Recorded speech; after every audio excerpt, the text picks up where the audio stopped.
Would you listen to that? The lovely sound of wind chimes. Welcome back to Command Block Survival, where our wind chimes are broken. This is our wind chime. Oops. His name is Frosty, and the piglin doesn't have a name.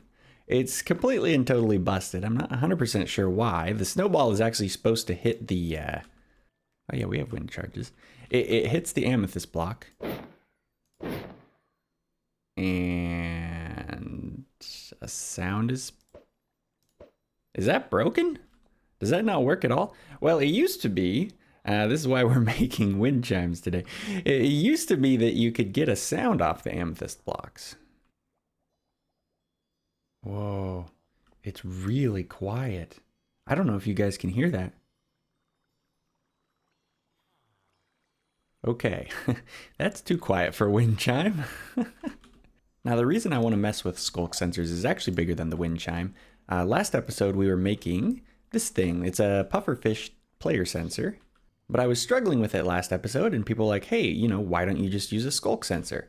In this instance, I wanted a pufferfish, but it reminded me, I was like, I really do want to make Sculk sensors. That's why I have so many of them in here. I've been saving them up for this moment, and the moment never came. I just kept forgetting to use them. So we're going to explore Sculk sensor redstone today. So with Sculk sensors, as you can hear, they make amethyst make sounds. So, you know, if we walk around, basic wind chime, pretty simple. I don't remember if the amethyst has to be on top or if it can be above. Oh, Enderman teleported past me. Okay, so the amethyst can be on top. With the Sculk submerged, that blocks the Sculk sound, so we just get the wind chime. The problem is, if we just listen, it's very regular. And that's not how wind chimes sound. They're kind of random. So we need to figure out a way to make this sound not be so perfect. So one option is you can transfer... I forget exactly how this works, but something along the lines of... I mean, so that kind of works. It's not, I mean, it's still regular, but there's two sounds now, so it's not really what we're looking for. Oh, that works a little bit. Okay, so these guys have different cooldowns. The calibrated Sculk sensor is much, much faster than the regular one, so we can kind of get some random intervals.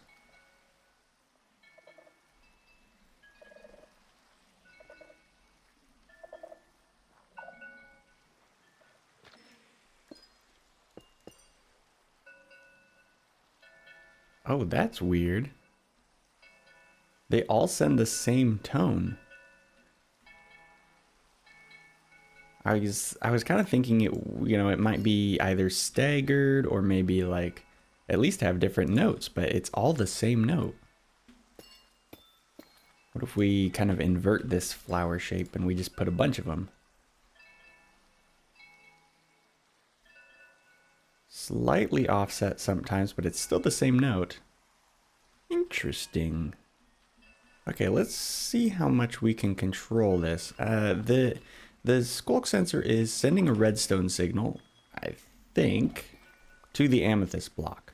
So if we could potentially intercept that, this of course relies on the Sculk sensor actually sending a redstone signal to the amethyst block and that working. Which it doesn't. Okay. So we need to we can't control this. We have to control the Sculk sensor. Okay, now we're getting into fun stuff here. This is how I remember which number does which. So let's look for a number that doesn't do very much. You'll see why in a second here. Now that is convenient. If the last, okay, mobs and players dying in an explosion. Wait, no. Mobs and players dying or an explosion. Gotcha. Okay, so what we could potentially do is we could lock this calibrated Sculk sensor sometimes. And because it's a signal strength of 15, Oh, it just takes the redstone torch right away. Oh, that's perfect. So now this thing won't trigger at all. So basically, we can turn this sculk sensor on and off. Yeah. Okay, that's pretty cool. Technically, it's not off all the way, obviously, you know. If something dies or an explosion happens, it will get triggered. But those are pretty rare. Whoa. I was just looking at this again. I forgot how strong you can detect spawns. Whoa. I don't really have a use for that, but that's just kind of crazy. Okay, so we can turn this on and off. So we can apply redstone logic to potentially randomize this, but how would we want to? Well, let's just try a clock first. I want to get a sense of what that would be like.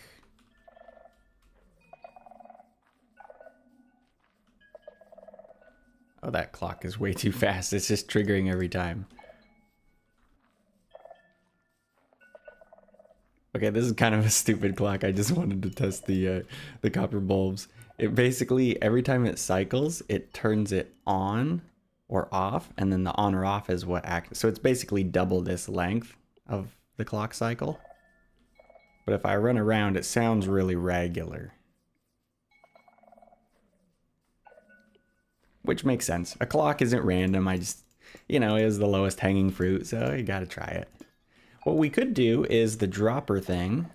Basically, we have a dispenser that goes into a hopper, and then, you know, we put a bunch of junk items in there depending on how much we want it to trigger, and then we put one like full stack item.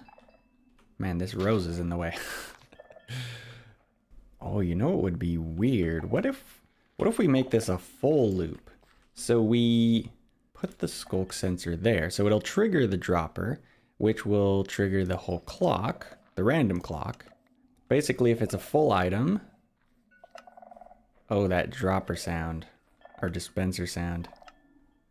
Oh, wait, okay, no, we do still need the bulb because we want it to stay in the state. Is this all we need? Yeah, so now it's locked. Oh, I see a flaw. It can never be triggered again. This is a top-notch design. I mean, I'm sure you've seen tutorials on this before. It's such a smart contraption.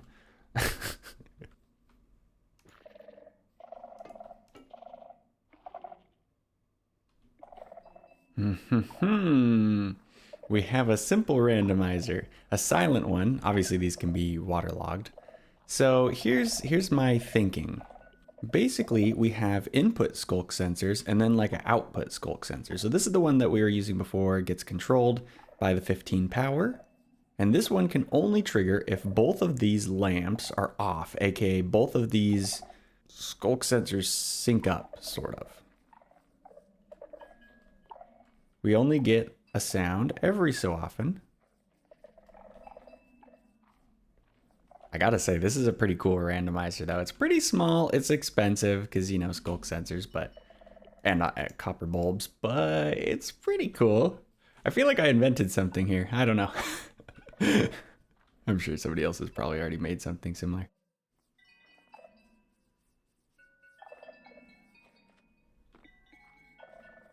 This is kind of nice. I mean, I just put amethyst blocks. I basically duplicated it, but from the same source rather than making it separate. And I think we could just do 4 of these because the combination is going to generally be different. What in the? It's synced up somehow. Oh, that's if we're at the edge and it only hits 1, that happens. It was desynced before, but in any case, it doesn't really matter because if we just run around, like sometimes we get 1 sound from the center, sometimes we get more. Sometimes we get like a lot of sounds, sometimes we just get like 1.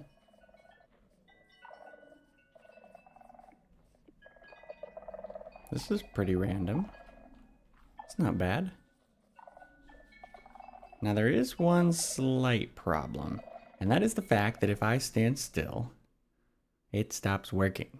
So we need a way to create movement sounds. Are you thinking what I'm thinking? So, oh boy.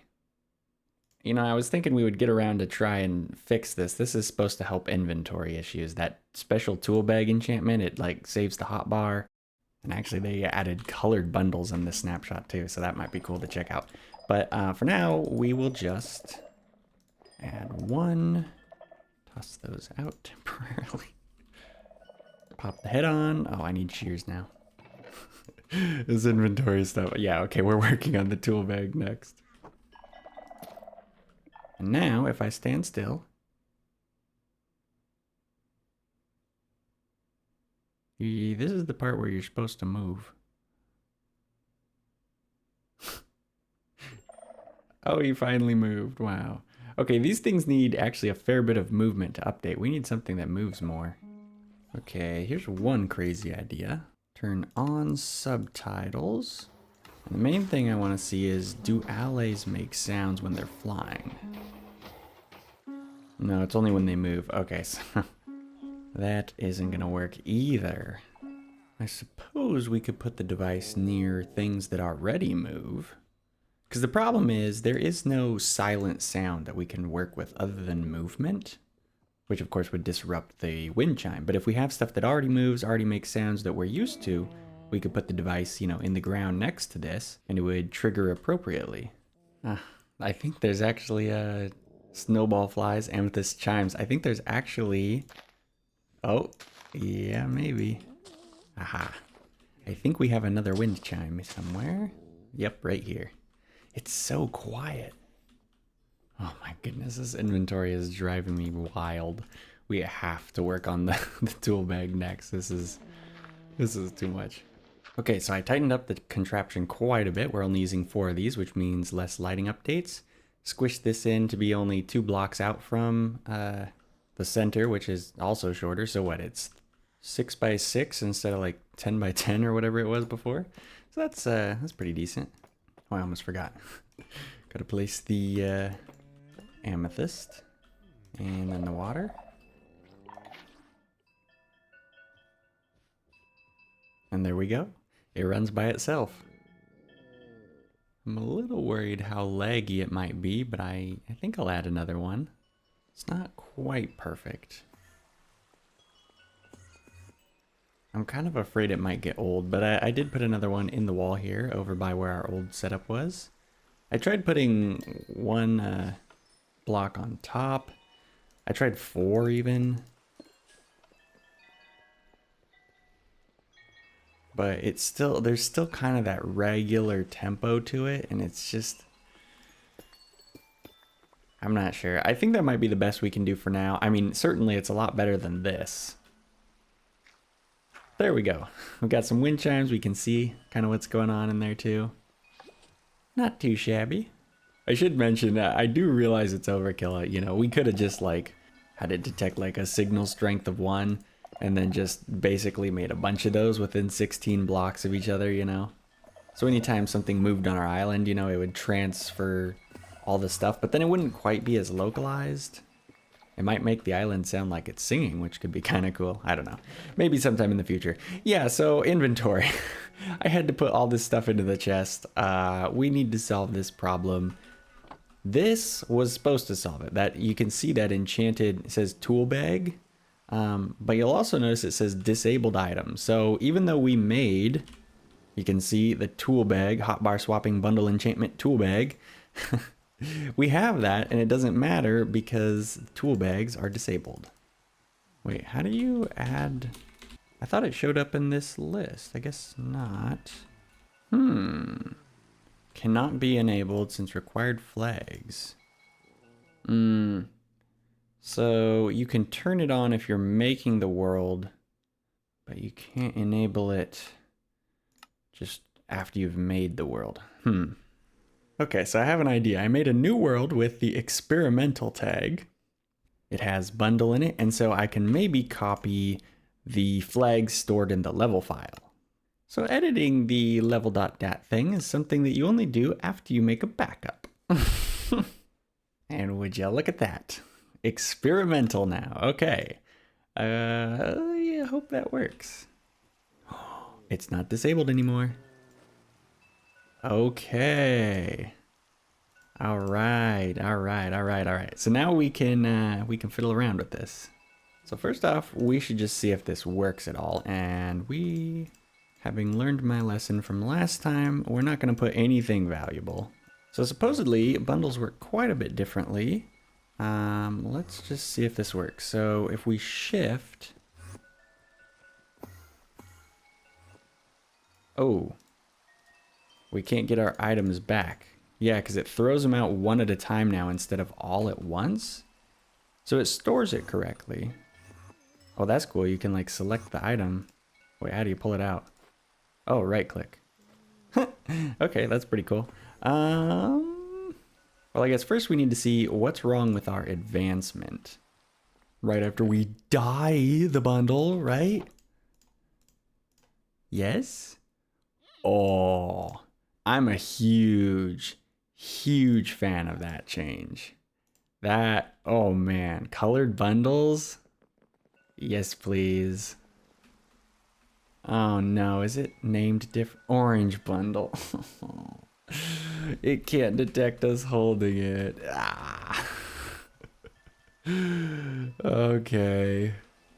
Okay, so first thing is I made a new advancement called toolbag use test. We don't have it right now, but if we right click here.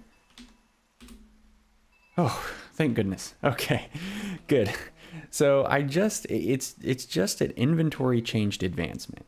That's the absolute core of it. So if that didn't work, we were in big trouble. So now that means that it's just not detecting either the enchantment or potentially the bundle size, because we actually check for an empty bag. Oh, that's right. So it checks for an empty bag as though you've thrown out all the items, right? Oh, it works just fine if we only have one item because it's testing for an empty bag. Okay, so that's what the problem is. Okay, so I had to remove it from the enchant tick as well. I don't... Oh. Yep, that was what I was afraid of. It just deleted a bunch of our items for free. How generous. This is good though, this is good. This is actually going to push us in a direction that we really needed to go before. It's going to push us towards a change that I was actually thinking about making, which is the fact that if you have, say, multiple items and there's one in your inventory and you do this whole tool bag thing, you'll notice it didn't go to my hotbar, it goes inside of here. And that's because we're relying on the bundle actually tossing the item out. And we sort of just assume that it's gonna go back in the right order. But if there's any stacking type things, like if you had two items like this, they'll stack together. And we really just need to explicitly put it in the hotbar slot that it was in before. Now the logic of how to do that is, it should be pretty simple. All we have to do is store what's in here, I believe. And then we can either give the player, or wait, no, we're not gonna mess around with that. We're gonna go straight into item replace, and we'll just do hotbar.0. Oh, I'm seeing an issue. Okay, we're gonna have to save count and the ID separately. These have to be separate variables, and what's worse is if we have a named item, basically anything with extra data on it, I think we're gonna run into issues. Let's just double check. We right click. I think it disappears. Oh wait, that did what it was supposed to do. Wait. So if this gets stored, do we have? Oh, it just deleted some items. Oh, here we go. Okay, this is what I was thinking of. Yeah, so Minecraft custom name, I have a name. It has components. Well, actually, we could maybe have the components be another tag, because we can't just straight up put this into here. Like macros copy and paste. So we can't do, for example, Minecraft custom. I mean, you can see it's red. And that's because this format uses the other version where you have to do equals instead of... Oh, wait, what? Oh, it has to have no quotes. Yeah, so you have to do equals, so we can't copy and paste it unless we have an additional. So it'll have to be 2 commands per item with 3 variables. This is going great. And we'll have to basically set the components from this macro. Okay, I think that's doable. We're just gonna go with the first hotbar slot for now because that's gonna be a lot of commands. So we're just gonna test with this first addition. We'll do a torch in here. So the first item gets like, you know, actually thrown out. But then the second item is going to get manually replaced. So let's see how this goes. Torch should be first, and I think that's the named dirt. We got a torch. Did not get the dirt. Okay, this is kind of annoying. So basically what's going on is everything is working swimmingly except for the ID. So the ID can't be surrounded in quotes. That like breaks this entire item modify command. So we have to remove the quotes, which we might be able to do with string. Will that shave the quotes off? No, it's still a string. Oh no. Okay, why in the world does it not have quotes now? What? What? It's working now. Wait, but I... You remember the whole quote thing? Apparently that was completely wrong. I don't even know how that error happened. I mean, yeah, you can see it here. There's no quotes around Minecraft WinCharge, so we can just do it, I guess. Okay, we'll toss the duplicates, and there we go. That is pretty confusing to me, but it works. Moving on. Okay. Oh. So if we have diorite in our inventory, doesn't matter, the diorite still goes in our hotbar. So that's definitely an upgrade. So our next issue is what happens when we want to replace a slot where the bundle is. That's a problem. The bundle will just get straight up deleted. So we need like a placeholder, a way that we can protect the bundle from getting replaced. And the way that I want to try is by inserting basically a dead spot. If this doesn't work, we could maybe use some other placeholder item. But now if we hover, there's no space in there. Okay. I must admit, I don't mind the wind chimes in the background. It's not so bad. So we're gonna try something weird. We're gonna do count as 0. Does that make a space? It does. What happens if we try and pick it up? Well, that's a problem. Okay. We could do something kind of weird. We could do something like this. So it tests whether or not there's a bundle in this slot. So right now the check only is in that slot, but I believe it won't do anything and it won't delete.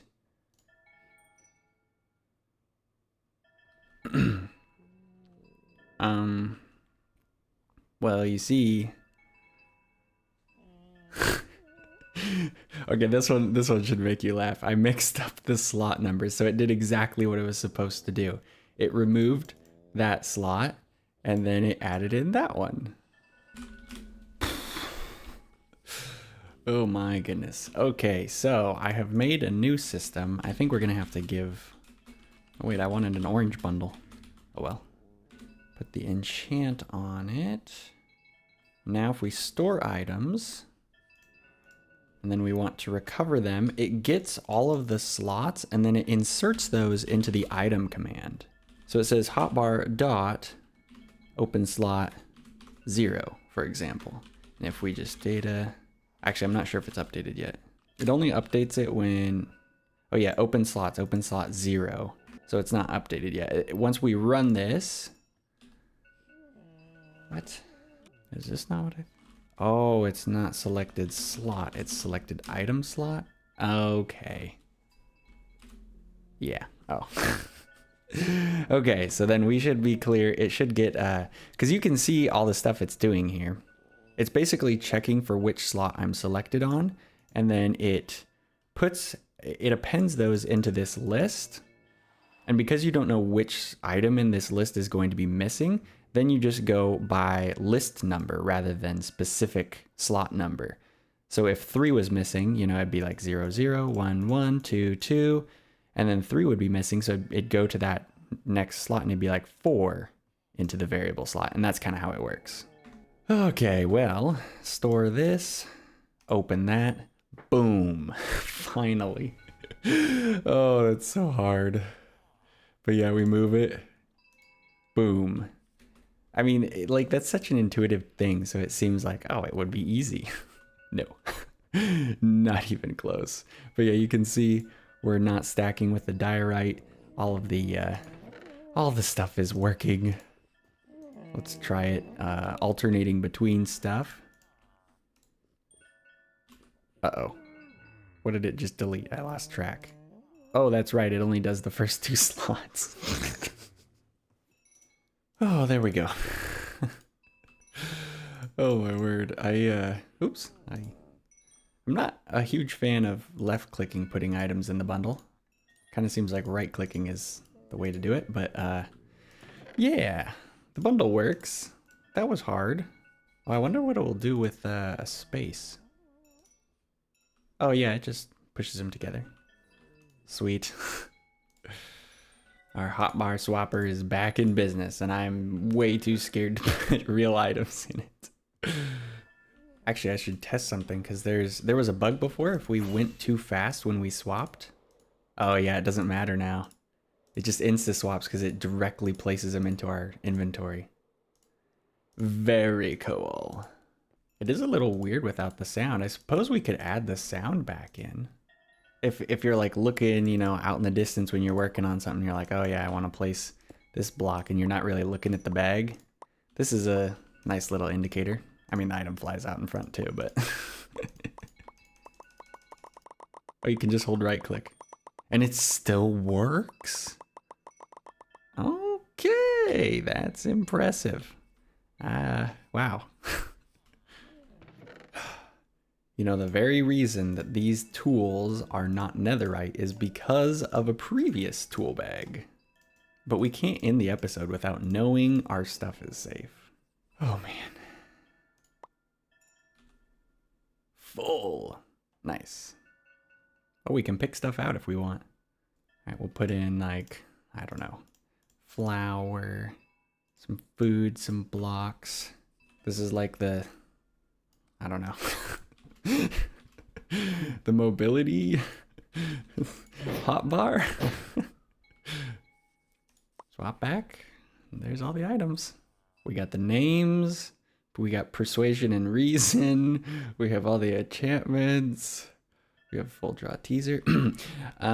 We have everything's good. Okay. We're good to go. The hotbar's back in business, as long as we don't put it in the offhand, because then it will break. The offhand requires like a bunch of extra logic, so I was like, you know what? Let's just do the main hotbar. And I'm glad I did, because I'm out of time. But yeah, super happy with what we made today. I like the wind chimes. I'm not annoyed yet. They're in the background. You guys will have to tell me if you're annoyed by them, and then I can change them. But I like the sound of them. They're fine. We learned some cool stuff about how to make like a randomizer with the copper and the Sculk sensors. Like, that's a pretty cool device. Oh no, I can't get out of here. Whatever will I do? I'll switch to my transport. Oh, for a second I thought I teleported into the wrong place. Switch to the transportation hotbar. Oh yeah. Oh, and then there's one item missing out of there now. Yeah, so it just puts an empty spot at the end. Cool. Awesome. I gotta dye it. Orange is my favorite color. Does it keep everything? Yeah. No problem. Okay, cool. Oh man. Very happy with those changes. I hope you guys enjoyed the episode. It was quite a bit of fun. I'm glad we got the tool bag working again. I've been really curious to know how it would work with these new experimental bundle changes. No data pack download yet until it's like full release, because while it's still experimental, you know, things won't work the same. But I'll be sure to update it when the full release comes out and you guys can download the new and improved version. But that is going to do it for me. I will catch you guys in the next one. Later.